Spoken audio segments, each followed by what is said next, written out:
Anda kembali menyaksikan The World Tonight. Angka kematian ibu di Indonesia belum turun secara signifikan dan masih menjadi salah satu yang tertinggi di Asia Tenggara. Selain faktor medis, faktor kesadaran masyarakat akan pentingnya pemeliharaan kesehatan dan budaya juga berkontribusi pada angka kematian ibu akibat melahirkan.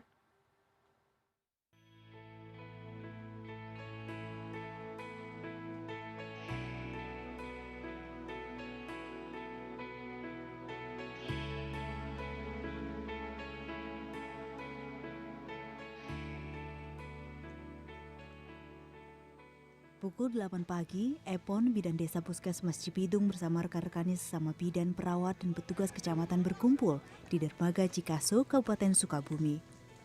Mereka hendak menuju desa Ciroyom untuk memberikan penyuluhan kesehatan. Mereka rutin melakukan ini 2 kali dalam sebulan. Membawa berbagai obat dan alat kesehatan, Epon dan para petugas menumpang perahu sewaan yang hanya cukup untuk 12 orang. Desa Ciroyom adalah desa paling ujung di Kecamatan Cibitung, Kabupaten Sukabumi, sekitar 6 jam perjalanan dari kota Sukabumi. Untuk mencapai desa tersebut, Epon dan rekan-rekannya memilih melalui Sungai Cikaso. Mereka bisa juga naik mobil puskesmas keliling melewati jalan hutan yang berbatu-batu selama 2 jam. Dengan perahu, perjalanan ke desa Ciroyom ditempuh dalam 1,5 jam. Begitu sampai di lokasi, tidak ada dermaga yang tersedia. Perahu bersandar di semak-semak pinggiran sungai. Epon dan kawan-kawan harus melepas alas kaki agar tidak terendam lumpur sungai.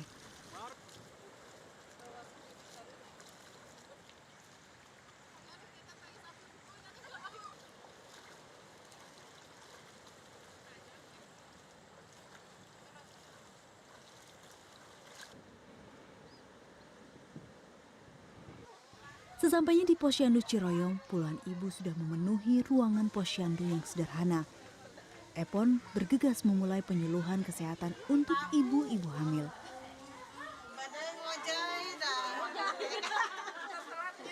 Misalkan ibu dengan letak sungsang ya, jadi yang letaknya tidak normal itu otomatis harus melahirkan di rumah sakit. Terus ibu dengan darah tinggi atau hipertensi ya, itu harus melahirkan di rumah sakit. Halo Bu Epon, boleh Iya. kita ngobrol-ngobrol sebentar Bu? Boleh Neng, Oke. ya mangga. Bu, ini tadi habis mengadakan penyuluhan apa Bu?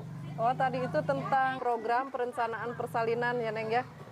Jadi itu sangat penting untuk mencegah terjadinya komplikasi waktu melahirkan. Untuk saat ini mungkin kesadaran ibu-ibu hamil untuk pemeriksaan ke posyandu itu lebih bagus ya dibandingkan dulu-dulu.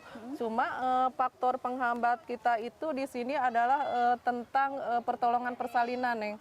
Karena akses di sini yang cukup jauh dengan tenaga kesehatan, kadang-kadang di sini tidak 100% persalinan itu ditolong oleh tenaga kesehatan.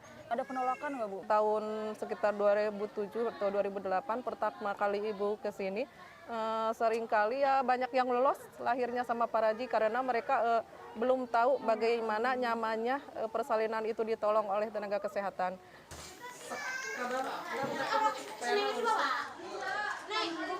Para petugas kesehatan bekerja sama dengan tokoh agama dan masyarakat setempat.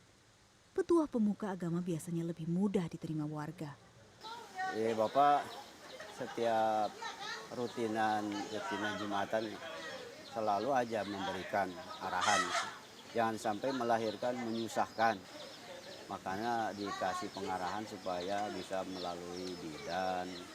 Kendati demikian, tantangan yang dihadapi Epon dan Puskesmas Ciroyom cukup berat. Banyak di antara warga yang tetap memilih melahirkan di rumah dengan alasan mengikuti nasihat orang tua dan suami. Atau sudah menjadi kebiasaan.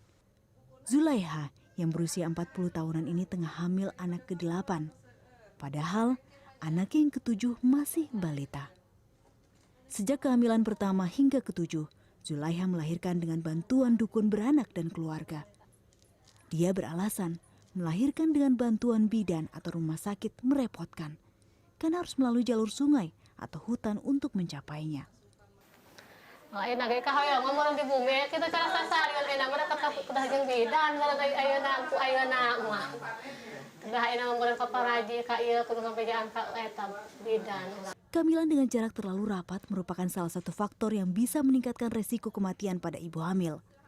Otoritas Kecamatan Cibitung memahami pengambilan keputusan medis bagi ibu hamil di Desa Ciroyom masih banyak dipengaruhi faktor budaya. Pemerintah kecamatan terus berupaya memberikan pemahaman kesehatan yang baik.